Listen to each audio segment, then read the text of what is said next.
So I did my master's project on fibromyalgia, diving into a life of chronic pain relieved through the addition of strength training.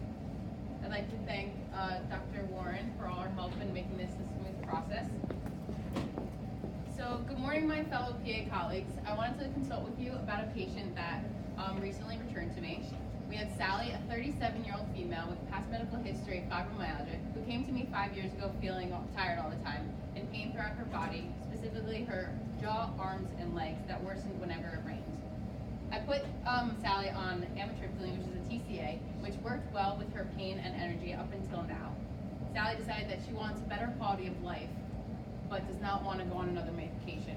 So how can we help Sally? But first, what is fibromyalgia? It's a neurologic condition characterized by chronic, widespread muscular pain and tenderness. 10 million. That's 10 million people in the U.S. that are affected with fibromyalgia. That's 3 to 6% of the population, which may seem small, but will it seem small when it's your mother, brother, or friend? Is it just 3% of the population then? Fibromyalgia is believed to be a disorder of central processing of pain due to excess excitatory neurotransmitters or low levels of inhibitory neurotransmitters. So how do we define pain, and how are people with fibromyalgia different?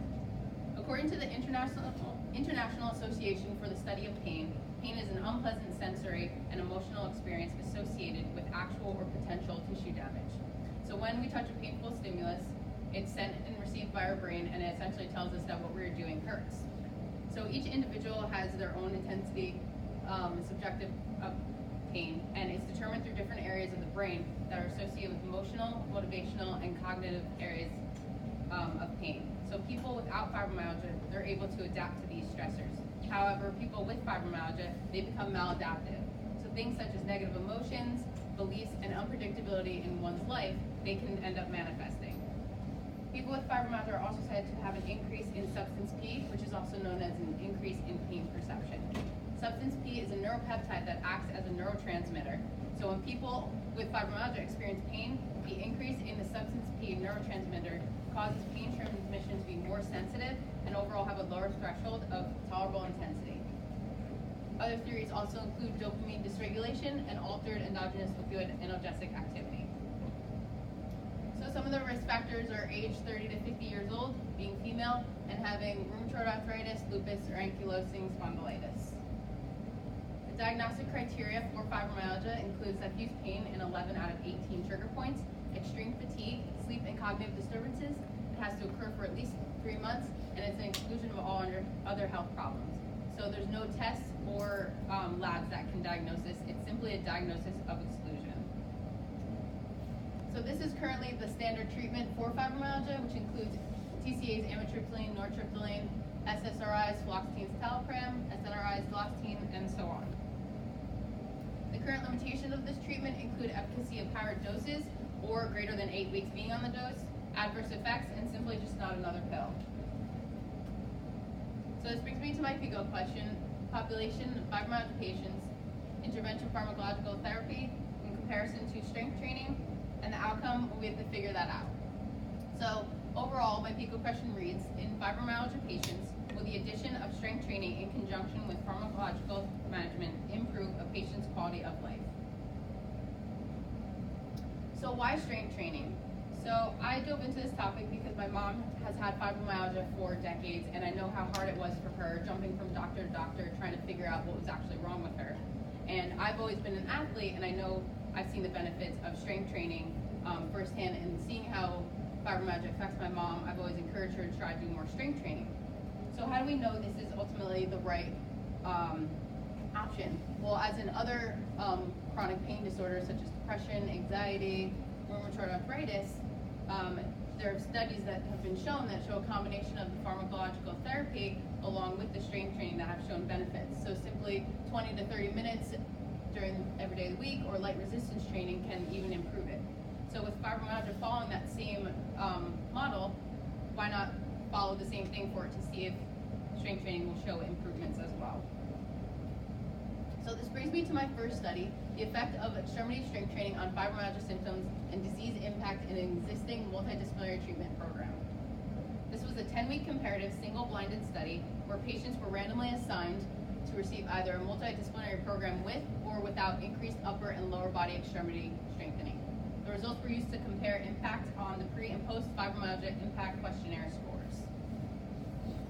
So this included male or female, ages 18 to 65, a diagnosis of fibromyalgia by a physician, and attending at least 10 physical therapy sessions during the 10-week program.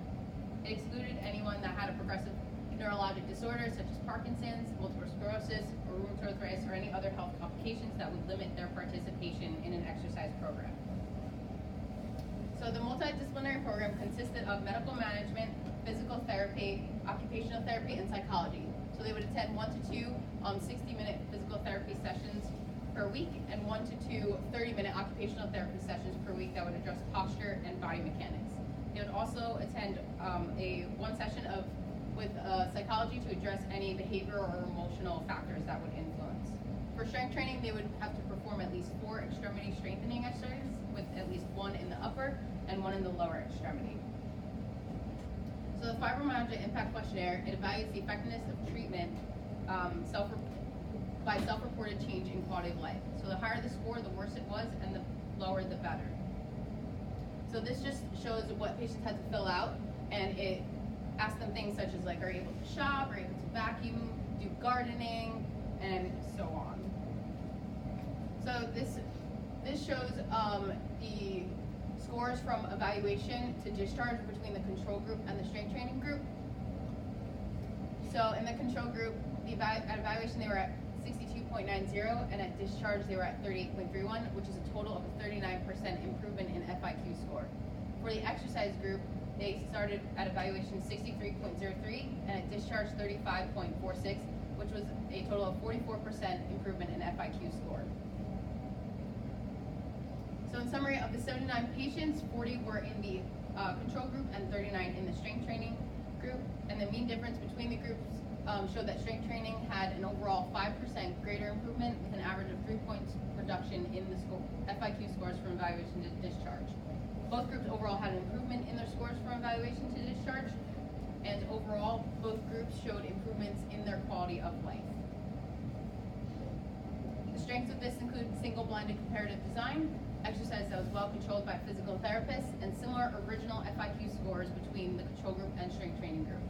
Some limitations include variability of extremity strengthening exercises between each participant, intended to treat bias, 4 unblinded physical therapists, treatment groups not being randomized, and variability in the number of sessions attended. This brings me to my second study, what is the effect of strength training on pain and sleep in patients with fibromyalgia? It was an 8-week quasi-experimental study where patients were assigned to a control group or a strength training group, and the results were used to determine the effect on pain and sleep quality in patients with fibromyalgia. So the inclusion criteria was male or female greater than 18 years old, diagnosed with fibromyalgia based on the American College of Rheumatology 1990, and they had to participate in all evaluations.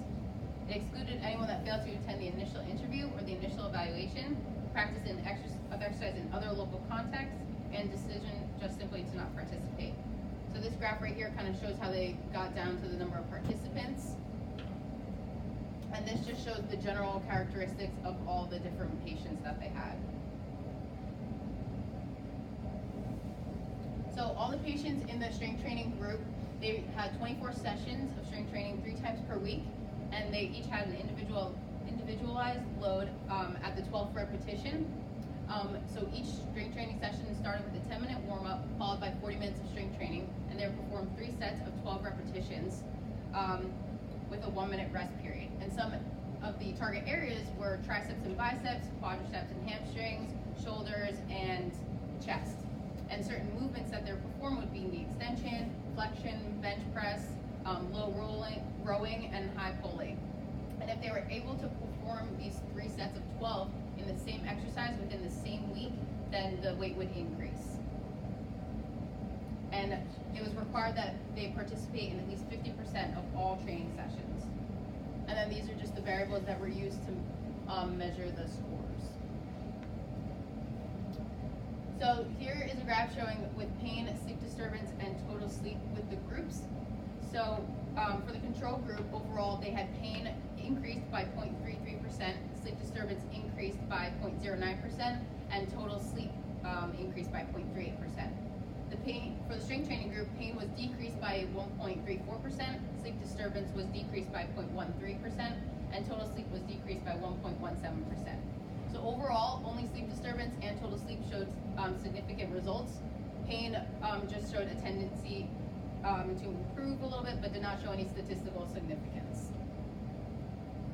And here is just a graph showing the dark line is the strength training, and you can just see how they had improvements in pain and total sleep.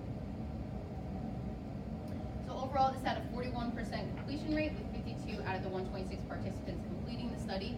Of the 52 participants, 21 were assigned to the control group and 31 to the strength training group. Sleep disturbance showed a significant decrease in the strength training group compared to the control group, according to the FIQ and PSQI scores. And significant improvements were noted in the strength training group versus control group participants over the 8 weeks in sleep variables such as the sleep disturbance and total sleep quality. So in conclusion, strength training is a safe and effective treatment. The strengths of this included credible programs, tests, and formulas for fibromyalgia patients, analyzing data and verifying normality of data.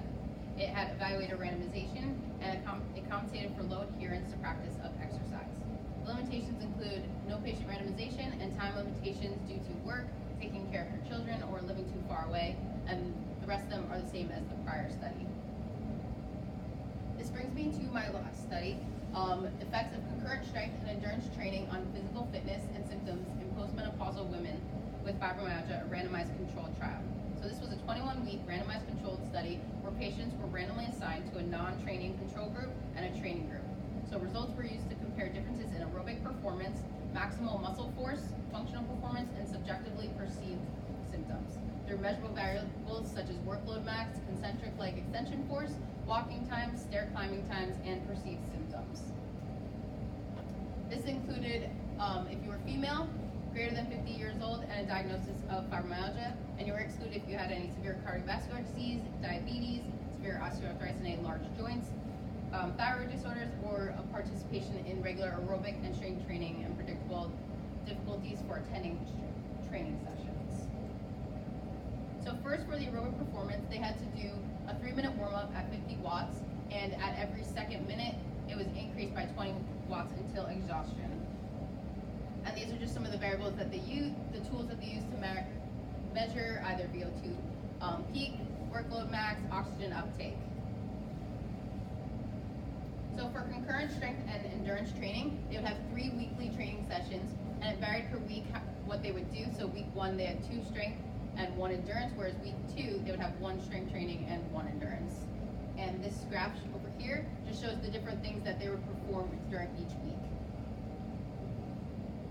So for strength training, they performed 60 to 90-minute sessions where they had to perform at least 2 dynamic leg extensor muscle exercises with 5 to 6 other exercises for other main groups. And then these are just some of the things that they used to measure. And then for endurance training, depending on the week, whether or not they had 1 or 2 sessions, they would either do just the bicycle supervised, or they would do both the bicycle and the walking or cycling for 60 minutes, which was unsupervised. The main focus was on a 1-rep max for these different categories, and to achieve a 1-rep max, the weight was increased after every trial until the patient was unable to lift the weight. And for the concentric leg exercise, patients were specifically in a seated position with the hip and knee joints at 110 and 70 degrees of flexion, and 110 and 107 degrees for isometric leg extension.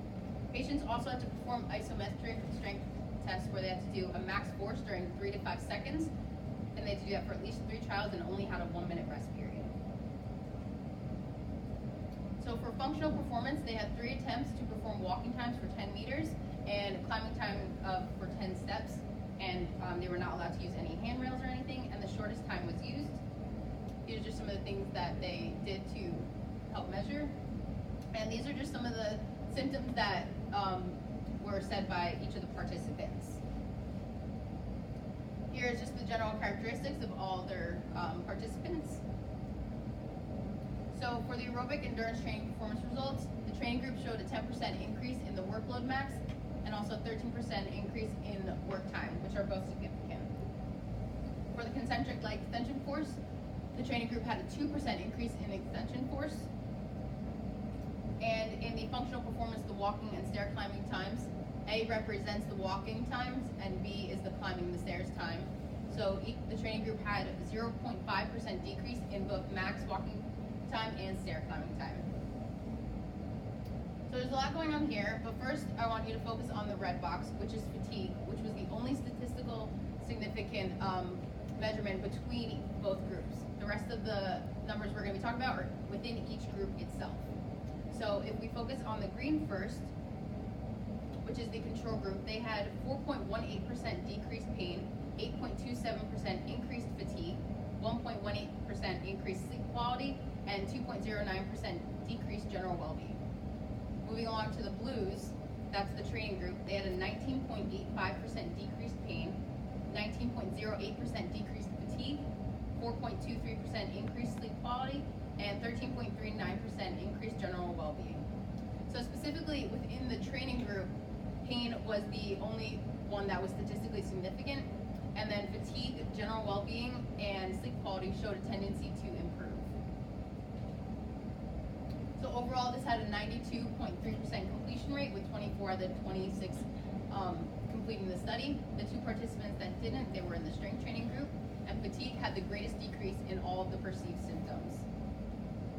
So in conclusion, concurrent strength and endurance training in low to moderate volumes improved muscle strength of workload max, work time, leg extensors, and functional performance, as well as the perceived symptoms.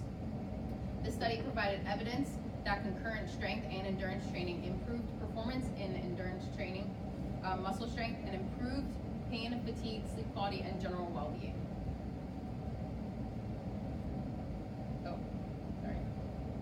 And overall treatment with the training group improved overall quality of life in fibromyalgia patients. The strengths of the study include blinded positions, supervised training sessions, and randomization. The limitations were a small population and inability to perform maximal effort due to fear or lack of motivation. So for future studies, we can examine whether or not concurrent strength and endurance training versus just strength training alone with pharmacological treatment has a greater overall benefit in quality of life for fibromyalgia patients. We can also consider performing more studies and expanding studies to include not just postmenopausal women with fibromyalgia. And last, we can consider if strength training and endurance training can replace pharmacological management as a whole. So are these results significant enough for those that do not want medication at all? So in conclusion, does adding strength training to the standard pharmacological treatment for fibromyalgia have beneficial effects on quality of life in patients with fibromyalgia? So Sally says yes. And these are my references.